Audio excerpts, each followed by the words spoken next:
प्यारे साथियों, आप लोगों का जो एग्ज़ाम होने के बाद जो एक कौतूहल है उत्तर प्रदेश न्यायिक सेवा प्रारंभिक परीक्षा के कट ऑफ का, वो मुझे भी है। लेकिन मैं एक चीज़ की प्रतीक्षा कर रहा हूँ। मुझे इससे कोई रत्ती भर फर्क नहीं पड़ता कि कौन कट ऑफ जारी कर रहा है, कौन आंसर की जारी कर रहा है। हमको जो भी अधिवक्ता बंधु या बहन सुन रहे हैं, देख रहे हैं, रेगुलर वो हमारी बातों से अवगत होते हैं, उनके लिए मैं बता दूं कि मैं निश्चित तौर पर आंसर की आने के बाद, कमीशन की आंसर की, वो किसी संस्था, कोचिंग संस्था के हम विशेषज्ञों पर रत्ती भर विश्वास नहीं करते। ये सही है। आपसे मैं एक सवाल पूछता हूँ, ज़िंदगी आपने 20 साल गंवा दी, 10 साल गंवा दी ला पढ़ते हुए, 5 साल गंवा दी। आप इस ला के पेपर में खुद से क्वेश्चन नहीं हल कर सकते? जीएस की बात नहीं कर रहा, मैं ला की पूछ रहा हूँ आपसे। हल कर सकते कि नहीं कर सकते? ढूंढ सकते? उसमें कौन सी विशेषज्ञता है भाई? पूरे ठसक के साथ उसको दिखाना। लेकिन आप जानते हैं कि मेरिट सिर्फ और सिर्फ एक पेपर पे नहीं, आपके जीके के पेपर की भूमिका है। ऐसे कहूं, कट ऑफ का जो फाइनल कंक्लूजन फंसा है वो जीके में आए हुए उन अबूझ सवालों के फाइनल उत्तर पर है जिसको कमीशन फाइनलाइज करेगा। और कोई फाइनलाइज करे कोई मायने नहीं रखता, क्योंकि कमीशन उसमें क्या सही मानता है ये महत्वपूर्ण है, और आपका टिक उस पर लगा है अथवा नहीं ये महत्वपूर्ण है। कट ऑफ अंदाजे में भी नहीं बनता। अंदाजा कहने का मतलब कि एक मोटा मोटी लगा लें कि कमीशन इतना तो कम, 5 नंबर का। अरे भाई ऐसे नहीं होता। 5 नंबर कम कर देगा, 10 नंबर कम कर देगा। या जैसे यूपी एपीओ मेंस के कट ऑफ के दौरान कि पिछली बार इतना था तो अब की बार भी इतना होगा, ये कौन सा तर्क है? हैं? जो रूढ़ी के लिए, ट्रेडिशन के लिए आप शर्तें पढ़ते हैं, चाहे इजमेंट में पढ़ें, चाहे इंटरनेशनल लॉ पढ़ें, चाहे जूरिस्प्रूडेंस में पढ़ें, रूढ़ी परंपरा, उसमें एक आवश्यक तत्व ये भी है कि वो विधि का उल्लंघन ना करे। विधि का उल्लंघन ना करे मतलब तर्क संगतता का उल्लंघन ना करे। क्या होना चाहिए ग्राह्य होने के लिए? एविडेंस के लिए रेलिवेंट होना चाहिए। एविडेंस एक्ट याद है ना? मैं आपसे बात कर रहा हूं कट ऑफ के मुद्दे पर। देखिए सारे कानून आ रहे हैं, इजमेंट आ गया, एविडेंस एक्ट आ गया कि नहीं आ गया? फैक्ट एंड इशू तय करने के लिए रेलिवेंसी चाहिए कि नहीं चाहिए? रेलिवेंसी किन किन बिंदुओं पर तय होती है, कैसे तय होती है, एविडेंस हमें बताता है कि नहीं बताता है? जूरिस्प्रूडेंस में रूढ़ी के लिए अगर प्राचीनता जरूरी है, उसमें नैतिकता का बल होना चाहिए, तो क्या वो विधि के विरुद्ध स्वीकार होती है? मैं आपसे पूछता हूं।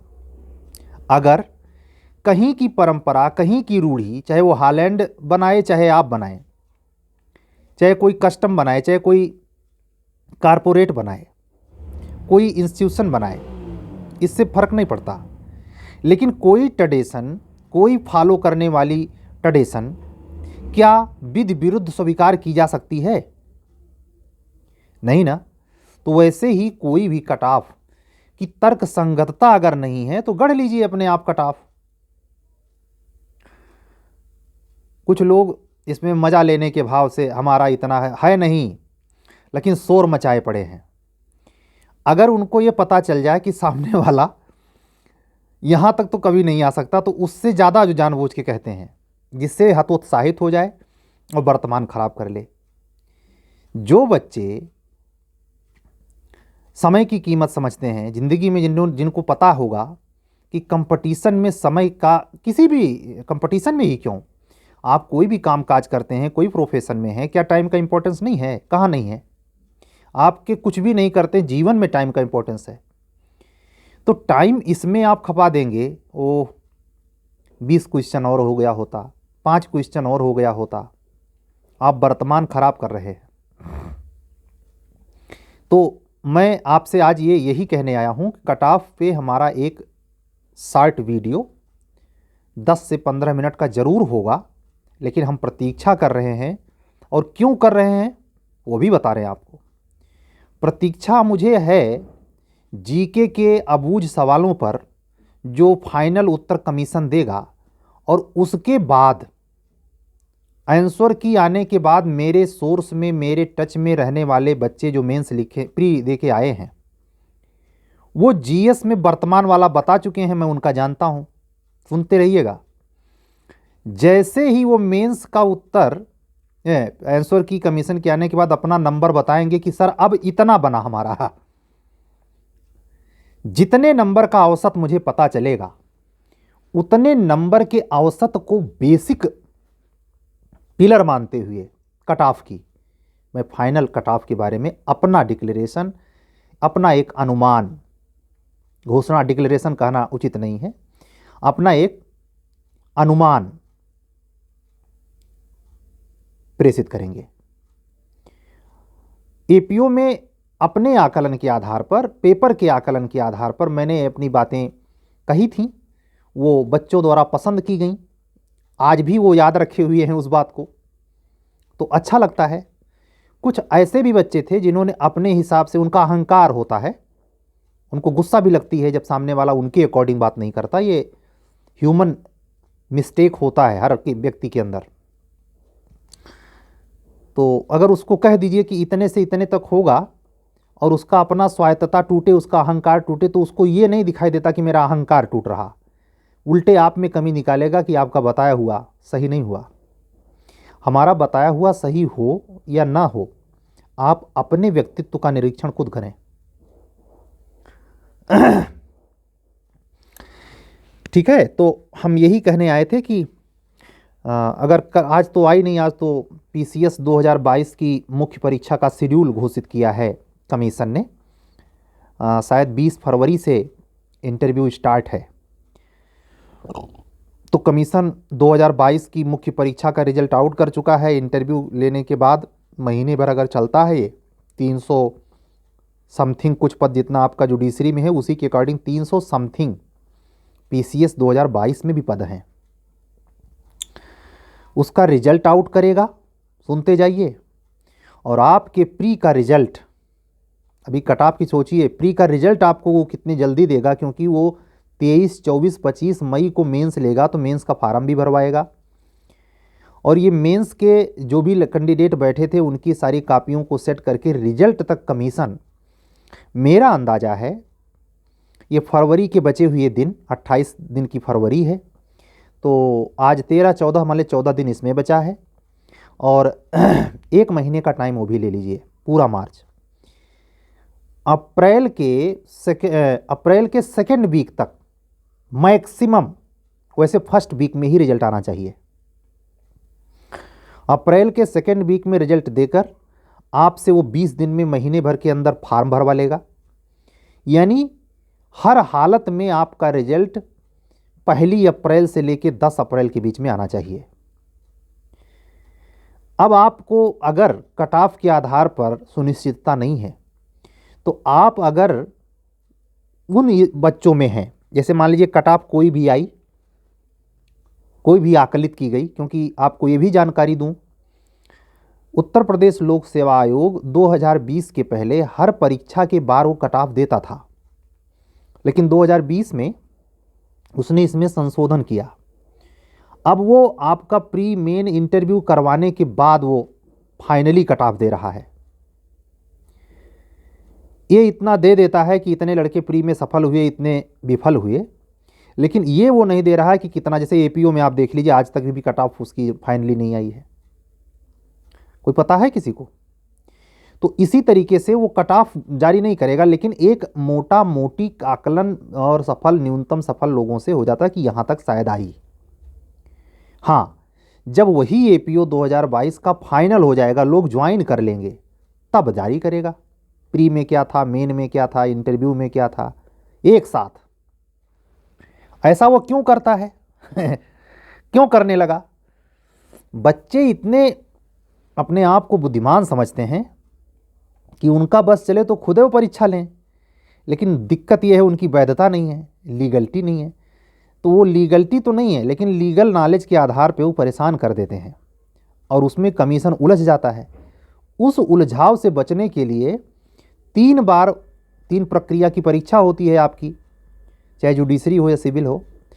उसमें 3 बार की उलझन से बचने के लिए उसने उस उलझन को 1 बार में बदल दिया है और तब तक ज्वाइनिंग हो जाती है। वहाँ भी अधिकार शिथिल पड़ जाता है। आप अधिकार पूर्वक नहीं मांग कर सकते कि हमको कट ऑफ दीजिए, वो कमीशन की अपनी पॉलिसी है और पॉलिसी को आप हाई कोर्ट में भी चैलेंज नहीं कर सकते। समझ रहे हैं? कोई परीक्षा नियामक संस्था की पॉलिसी 226 में चैलेंज नहीं होगी भाई।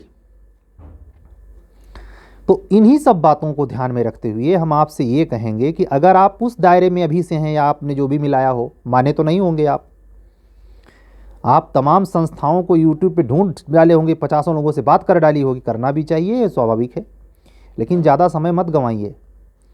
आज की डेट में जब तक कट ऑफ में मैं कुछ फाइनली बोलूं, मैं 2-3 मुद्दे पर आप लोगों को स्पष्ट करना चाहूँगा। जनरल कैटेगरी के अगर आप हैं और 250 के ऊपर आप हैं तो काहे वक्त बर्बाद कर रहे हैं भाई? ओबीसी कैंडिडेट हैं, 240 के ऊपर हैं, काहे अपना समय बर्बाद कर रहे हैं? एससी कैंडिडेट हैं, 220 के ऊपर हैं, काहे अपना समय बर्बाद कर रहे हैं? दिव्यांग कोटे के हैं, 210 हैं, काहे अपना समय बर्बाद कर रहे हैं? इसके नीचे हैं तो पूछताछ करते रहें। और एक दिक्कत होती है, जानते हैं, जिसका घर, जिसका परिवार किसी देश, जिले, साम्राज्य, गांव, तहसील के बॉर्डर पे होता है, 2 चीज़ें वो झेलता है। बॉर्डर के बाद अगर उसके साथ कोई हादसा हो जाए, एक बॉर्डर मूवी आई थी, तो क्षेत्राधिकार का झंझट झेलते हैं। बॉर्डर पे रहने वाले लोग क्षेत्राधिकार का झंझट झेलते हैं और आक्रमण का सबसे पहले सामना वही करते हैं। यानी मुश्किलों से भरा सफ़र होता है एकदम बॉर्डर पे रहने वालों का। वही कट ऑफ के बॉर्डर की कहानी है। अगर आपका नंबर फ्रेश नहीं है तो आप कहाँ गंवाने वाले हैं जानते हैं? आपका मन पूरा नहीं लगने वाला। कब तक? जब तक प्री का रिजल्ट 1 अप्रैल से 10 अप्रैल के बीच में ना आ जाए। आप अंदाज़ा लगाइए, जो बच्चा आज से ही एकदम रिजर्व मोड में पढ़ाई करेगा और आप रिजल्ट आने के बाद आपका प्री होता है, आप संशय में थे, आपने 1 महीना केवल कट ऑफ बनाई, मेरिट पता किया, रोज़ जोड़ा घटाया, इतना गुड़ा भाग कर दिया है उस पर, बुकलेटवा पर, कि पढ़ने लायक नहीं रह गया। वो जो 2 रफ पेजवा होता है पिछवा, उस पर इतना जोड़ के घटा के 1/3 घट गया, माइनस हो गया, ये इतना, ये एक और गलत हो गया, अरे रे नहीं, एक और सही हो गया। हम किए हैं भाई, हम अपना ही तजुर्बा बता रहे हैं, आप लोग माफ़ कीजिएगा, हम आपको कुछ नहीं कह रहे हैं। हम खूब करते थे ये सब, जिसमें हम अपने हिसाब से सोचते थे कि होना ही चाहिए, उसमें हम इतना करते थे कि मतलब, इसीलिए वो किसी दूसरे का अनुभव नहीं बता रहा हूँ। तो अगर इस फेरा में पड़ गए, यानी बॉर्डर लाइन के सिपाही ही हैं, तो तोप झेलिए दुश्मन का। किस्मत आपकी, बचते हैं कि मरते हैं। जो सेना नायक होता है, दिल्ली में चैम्बर में उसके खोपड़ी की रक्षा प्रधानमंत्री पूरी ताकत से करता है। अजीत डोभाल को कुछ हो नहीं पाएगा, चाहे पूरी फौज मार दी जाए। इसका अर्थ समझा रहा हूं, बकवास नहीं पेल रहा ये। अजीत डोभाल का मतलब जो ला का सुपर माइंडेड है और जो 280 और 70 के ऊपर चला गया है, उसका अर्थ ये मत निकाल लेना कि मेंसो उसे आता है, लेकिन प्री का माइंडेड है। प्री पर वो इस पेपर में सफल है, तो उसकी सुरक्षा कहने का मतलब प्रधानमंत्री करता है, मतलब वो आज ही से फ्रेश माइंड है। उसका प्रधानमंत्री ये है कि आज ही से वो पढ़ेगा निश्चिंत होकर, तो लीड नहीं लेगा कि नहीं लेगा। तो आप लोगों से कर जोड़ कर प्रार्थना ये है, क्या आप भी शांति से पढ़ नहीं सकते? 1% नहीं होता है तो नई तैयारी बिहार आने वाली है, और अगर हो जाता है तो बल्ले बल्ले। तो आपसे मैं पूछता हूँ, पढ़ने में भलाई है या कट ऑफ में 1/3 माइनस मार्किंग काटना है पर डे? ये चीज़ियाँ बंद नहीं होगी आंसर किया जारी होने के बाद भी। मैं जानता हूँ ना, यूपी कमीशन आंसर किया जारी कर देगा, वो तो कट ऑफ बताएगा नहीं, केवल आंसर की जारी करेगा। आप घटाएं बढ़ाएंगे। आज तक का रिकॉर्ड है, जब से मैं कंपटीशन में हूँ 2006 से, आप समझ जाइए 16 साल हो गए। इन 16 सालों में मैंने कभी ऐसा नहीं देखा कि कमीशन ने उत्तर जारी किया हो और संस्थाओं के द्वारा बताई गई मेरिट डाउन न हुई हो। ये संस्थाएं, चाहे बड़ी संस्था का नाम लिख रहा हूँ, दिल्ली वाली जो आईएएस निकालती हैं, नर्सरी बनाए हुए हैं, अरे वास्तव में इस पर कोई लीगल एक एक्ट पास हो जाना चाहिए विधायिका से। जब चुनाव आयोग के लिए सुप्रीम कोर्ट के दिशा निर्देश पर यह कहा गया है कि जनता को भ्रमित करने के लिए, हमारी बातों को गंभीरता से सुनना और आप लोग इसके लिए तैयारी करिए। चुनाव के माहौल में जो कई चरणों में मत पड़ता है, तो क्या रूल बनाया गया है? क्या रूल बनाया गया है बताइए? रूल बनाया गया है कि कोई भी मीडिया वाला, कोई भी चैनल वाला किसी चरण का आउटपुट नहीं निकालेगा कि फला पार्टी इतना सीट जीत रही है, फला पार्टी इतना सीट जीत रही है। क्यों? क्योंकि शेष चरण का मतदान अभी बाकी है। पब्लिक में यह फैल जाएगा कि जब भैया वहां बदायूं उस चरण वाले जिले में ये पार्टी आगे निकल रही है, तो हम लोग अपना वोट क्यों बर्बाद करें? समझिए, चुनाव आयोग के मात्र दिशा निर्देश ऐसे नहीं बना, सुप्रीम कोर्ट ने हस्तक्षेप किया था, केसला याद रखिएगा। और चुनाव आयोग को गाइडलाइन दी गई कि आप रोक लगाइए इस पर। कोई प्रिडिक्शन नहीं कर सकता, कोई अनुमान नहीं निकाल सकता कब, जब तक अंतिम परिणाम ना आ जाए। अर्थात किसी भी परीक्षा के बारे में किसी भी संस्था को अंदाजा लगाने से पूर्णतया रोक देना चाहिए और इसको दंडनीय बनाया जाना चाहिए।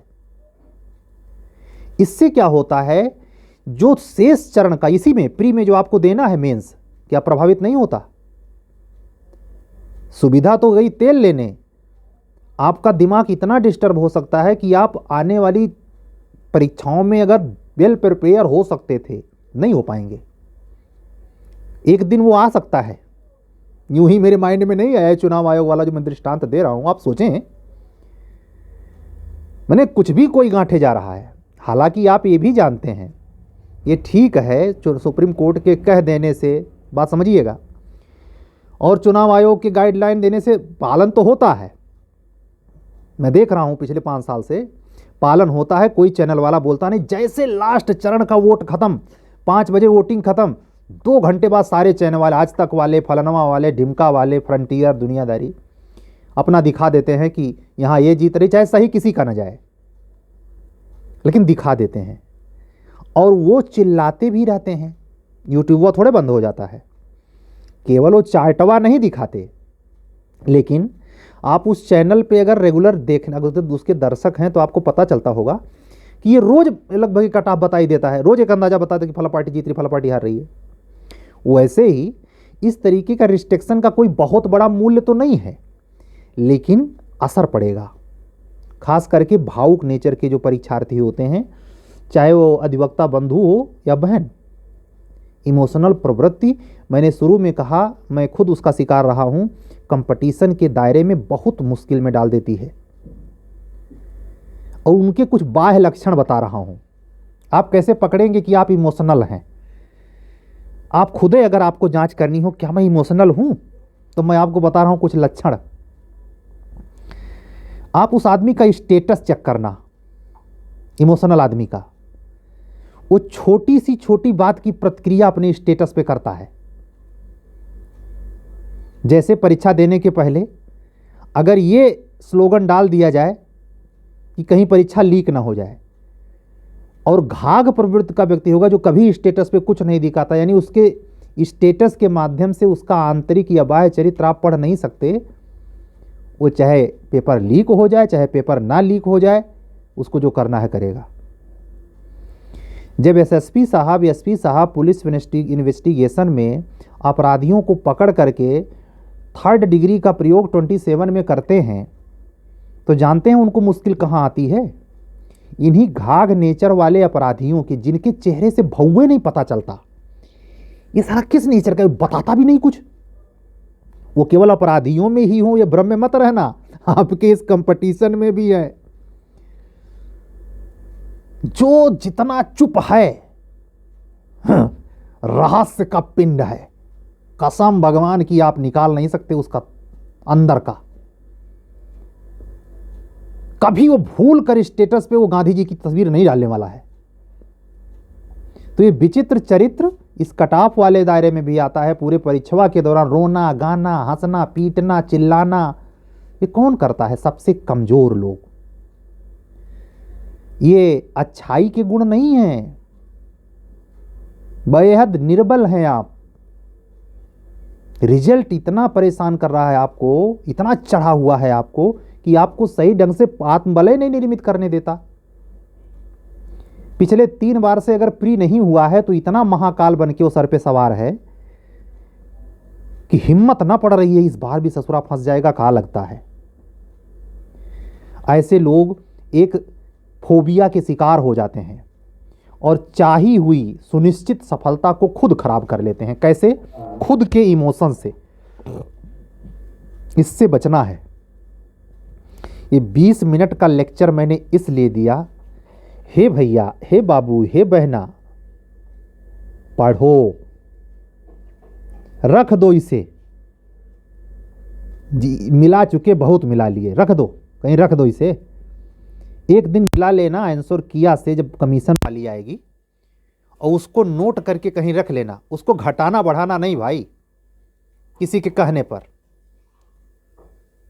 इसीलिए मैं कट ऑफ पर फाइनली कुछ नहीं बोल रहा हूं। जो मुझे आज बोलना था मैंने बोल दिया कि जिस जोन तक वो लड़के हैं, हर कैटेगरी वाइज बोला है, दोहराऊंगा नहीं। आप निश्चिंत होकर पढ़ें। अगर उस जोन में आप नहीं आ रहे हैं अपने द्वारा मिलाकर देखने से या किसी संस्था के द्वारा जारी किए गए आंसर की के आधार पर, तो आप कमीशन के उत्तर की प्रतीक्षा करें। उसके तुरंत बाद यानी उसी रात में इसी लाइव वीडियो में मैं अपनी बात रख दूंगा, इस वादे के साथ कि उसको आप आखिरी सत्य कभी नहीं मानेंगे। आखिरी सत्य केवल कमीशन का होता है, और जो फाइनल में पता कब चलेगा, जब जज बन के आप ज्वाइन कर लेंगे। लेकिन अगर आप हम पर विश्वास रखते हैं, आपको लगता है मेरी बातें सटीकता के निकट हैं, तो हम उसके लिए सिर्फ इतना कहेंगे, ये आपका हम पर प्यार है। हम इसके लिए अपना आभार प्रकट कर सकते हैं, लेकिन इसमें किसी भी प्रकार की विधिक अनुबंधता की इजाजत नहीं देते। हमारा कोई कॉन्ट्रैक्ट इस बात के लिए नहीं है कि मैं आपसे जो बात कह रहा हूं वो आखिरी सच हो। ये सिर्फ और सिर्फ एक प्रोडक्शन है जिसमें सटीकता की कोशिश करूंगा। ठीक है, मिलूंगा कल। स्वस्थ रहिए, पढ़िए। 2-3 दिन घूम सकते हैं, 2 दिन माइंड फ्रेश कर सकते हैं। लंबी पढ़ाई आपने प्री के लिए भी की है, खास करके एपीओ मेंस लिखने वाले बच्चे, लेकिन कमर कस लीजिए। बार बार मौका नहीं मिलता। 303 अब फिर नहीं आएगी, जैसे 610 फिर नहीं आएगी। आई 303 आई ना। अब की बार सीट संख्या चाहे पिछले अगले साल आए चाहे 2 साल बाद आए, वो 300 नहीं होगी, वो 100-150 के बीच में होगी। तो ये जो मौका मिला है इसको भुना लीजिए, ये बार बार नहीं मिलता। उसके लिए जो कर सकते हैं करिए। हम उसके लिए टेस्ट सीरीज के बारे में, क्रैश कोर्स के बारे में, जो आपसे पूर्व से हम कहते आ रहे हैं, सेटल्ड प्लान है, पेपर तैयार है।